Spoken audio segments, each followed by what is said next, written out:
Spring is here and today I have 12 crops that you can start this month for an abundant harvest this year. The first crop that we are going to start in the month of April is lettuce. Lettuce is a very easy crop to grow and very cold hardy, which makes it the perfect crop for this spring. To start lettuce, we want to start them in seedling cells because they're way easier to control the conditions which they are growing in, so that they grow strong before we transplant them outdoors. We want to fill our seedling cells with very fluffy soil so that the lettuce have an easy time to germinate because the seeds are very tiny. I've got two lettuce varieties I'm starting here.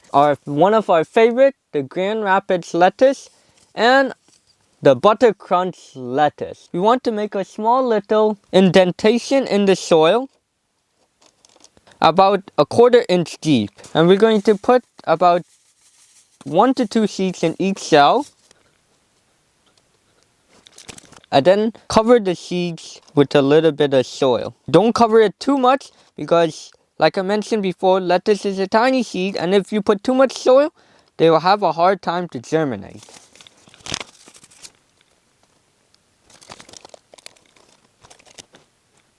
Biting into a sweet pea when you're working in the garden is one of the things that make peas my favorite crop. And today I have two varieties for you, and I'm also going to show you how to plant peas. The first variety I have for you is the Alaska pea. Although it is a selling pea, this pea is one of my favorite because the shell of it is still soft enough when it's young and tender that you could eat it as well. And my second pick for you is the Sugar Daddy pea. To start peas, all you really have to do is direct sow them, or you could start them in a seedling cell tray first. What you'll want to do is to fill your seedling cells with some good mix because peas do not like a soggy soil. Then you'll want to make a hole for each cell and put 1 seed in each cell, maybe 2 for every other cell if you have old seeds like mine here. And then is to give them a bit more soil and water them in and leave them to germinate. The next crop to grow are very sweet and juicy and are great in soups and salads, and that crop is carrots. They're very cold hardy and they can be planted as soon as the soil is workable. Carrots are slow to sprout, taking in between 1 to 3 weeks, and they are sometimes difficult to germinate because they are a very tiny seed. They have to be planted close to the surface, and when the sun is shining, it can quickly dry out the soil, making your carrot seeds dry out. But there is a way to prevent that. To start carrots, we want to make sure our soil is moist, so when we sow our seeds, we don't have to water again.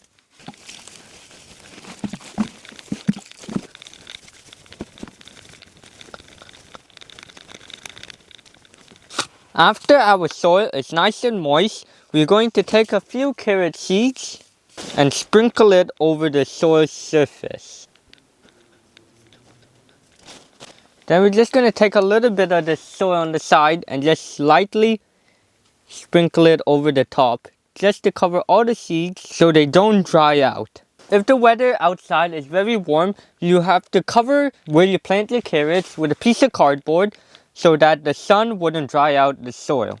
It's a little cold where we are, so I'm going to use a little of this bubble wrap to cover the soil to keep it a little bit warmer. We want to check back every few days, and once you see it germinate, we want to remove the bubble wrap or the cardboard if you had put it. There is one crop that comes to my mind every April because of its big, crisp, even slightly sweet heads. And of course, the crop I'm talking about is the hefty cabbage. Now, while it can take a while to grow the big heads, and side fact, my biggest head that I measured so far was 5 pounds. But anyways, if you choose the right varieties, you could grow some big heads of cabbage and some early maturing ones too. The first variety I have for you is the Glory of Incaution cabbage, and the heads are a pretty good size and quite glorious. Another good cabbage is the late flat Dutch cabbage, but this head is a little bit flatter, so you don't get that iconic round head that you would get from a cabbage. Sapporo Giant. This one has the reputation for growing big heads, and while doing it with minimal effort. For a shorter variety producing of cabbage, I got you covered with the early Jersey Wakefield. The heads may be a little smaller on this cabbage, but it will produce for you within 65 to 70 days. And the other variety of short producing cabbage is the early Copenhagen market cabbage. To plant your cabbage, you'll first want to take a container like a seedling cell and fill it with some soil. This is some homemade mix that I made.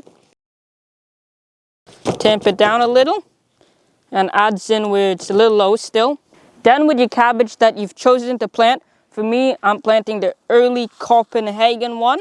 And you'll want to make a hole that is about 1/4 inch, just close to the surface, almost barely a hole. And then is to plant your seeds in. About 1 to 2 per cell will do. And the reason we may want to plant 2 in one cell is so that if one don't germinate, we still have something pop up that we can move into the empty one. Then is to cover up the cabbage that you've planted, and within about 3 to 4 days of keeping it well watered, you should see your cabbage seeds germinate. The next crop to sow in April are tomatoes. If you live in zone 5 or below, tomatoes should be planted this month. Starting tomatoes are very easy, and with so many varieties available out there, it's very fun to get to try new varieties every year. To start our tomatoes, I've got a pen and we're going to make a small indentation in the soil, each of them. And I've got a few varieties that I'm starting today. A classic Roma tomato, which is really good for tomato sauce. Some cherry tomatoes, honeycomb hybrid tomato, and a subarctic plenty tomato. Make sure to label all your seeds so you don't get mixed up. And we're just going to plant these into the soil. I'm going to plant 1 to 2 seeds per cell since these are a little bigger.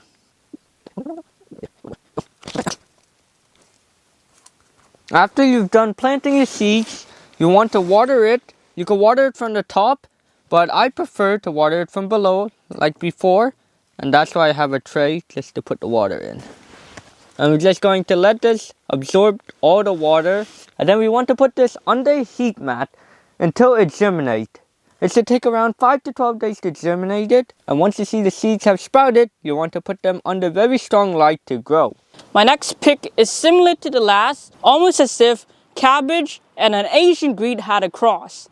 If you guessed the Chinese cabbage, then you'd be correct. The way I describe how it tastes is it kind of tastes like a bok choy and has the texture of a bok choy when you cook it down, but it has a very slight hint of sweetness to it. And in my opinion, that makes it taste even better. The variety I have for you is HE, and when we grew it the other year, it produced some good heads for us. Some other varieties is 1 Kilo, Minuet, and Chinese Express. Those varieties are both resistant, meaning they won't want to flower as easily, which is one thing I find tend to happen a lot when growing my bok choy, even with it being in shade. That's why right now in April is the perfect time to start your Chinese cabbage, since we still have the cooler weather on us. As for how to start it, you'll want to start it indoors, in seedling cells, the same way as your cabbage. And then usually once the leaves get to about 8 inches in size, that's when you want to transplant it up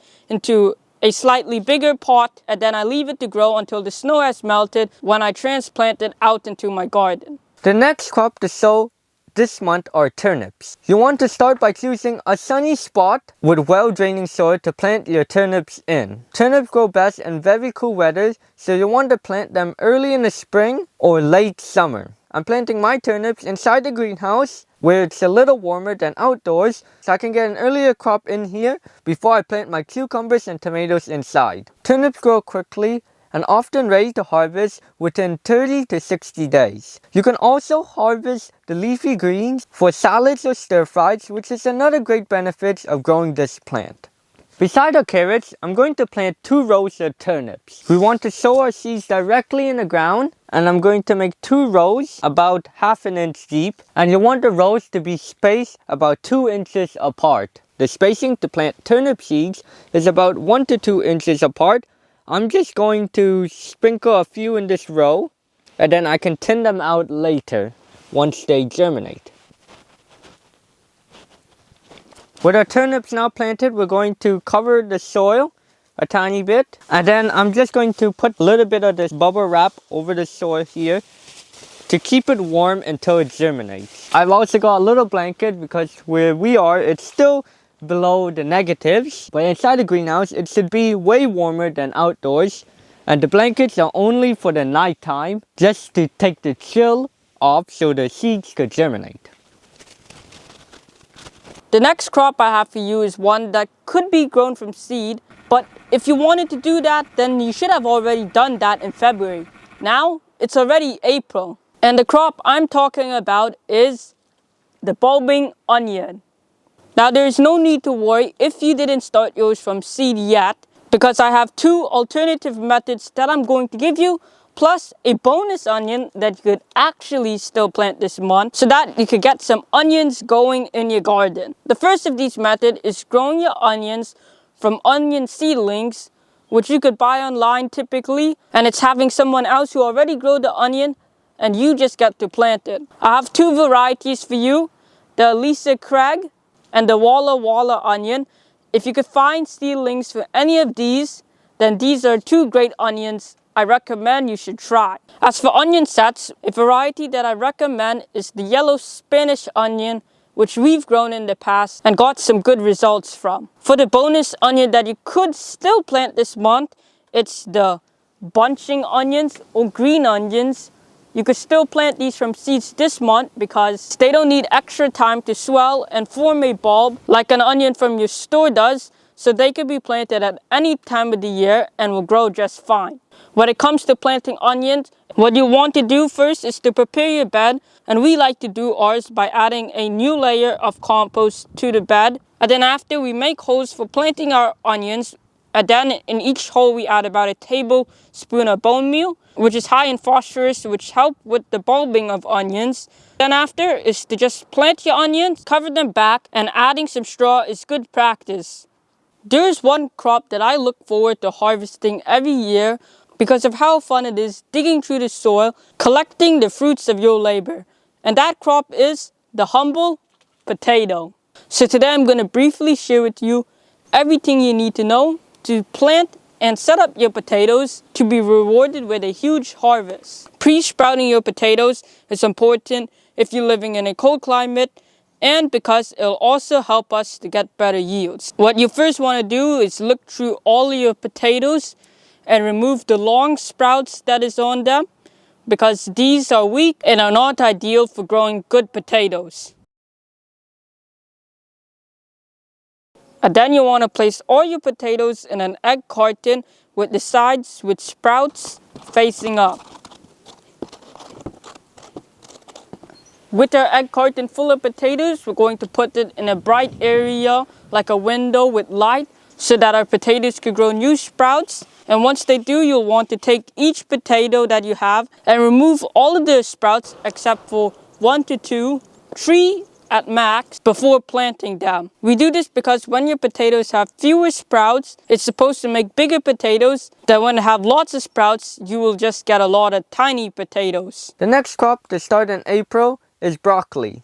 And growing large, healthy broccoli starts with the right variety. Since broccoli prefers to grow in cool to warm weather, you want to choose heat-tolerant varieties to grow. This helps to prevent flowering in the summer, so you can actually get a broccoli head to enjoy. The last cell here, I'm going to plant our broccoli seeds in it. And we also want to plant broccoli seeds 1/4 of an inch deep. And we also want to put about 1 to 2 seeds per cell. And the reason we put sometimes 2 seeds in a cell is so that if one doesn't germinate, we always have a backup, so there's no empty cell that is wasted. And we're going to cover it the same way.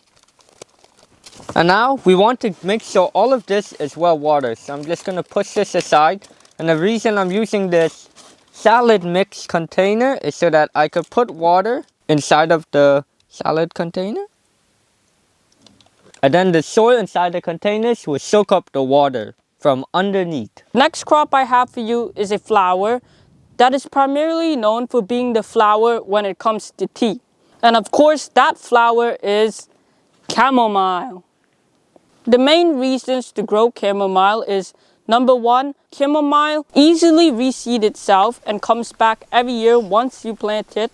Number 2 is it's also good for pollinators and bringing them in. As for the variety to grow, there's many varieties. You could grow what I have here, the German chamomile, but you could also grow Roman chamomile and Polish chamomile, which are great too. If you made it this far, then we got a spicy one for you this spring. Is it pepper? Nope. How about garlic? Nah.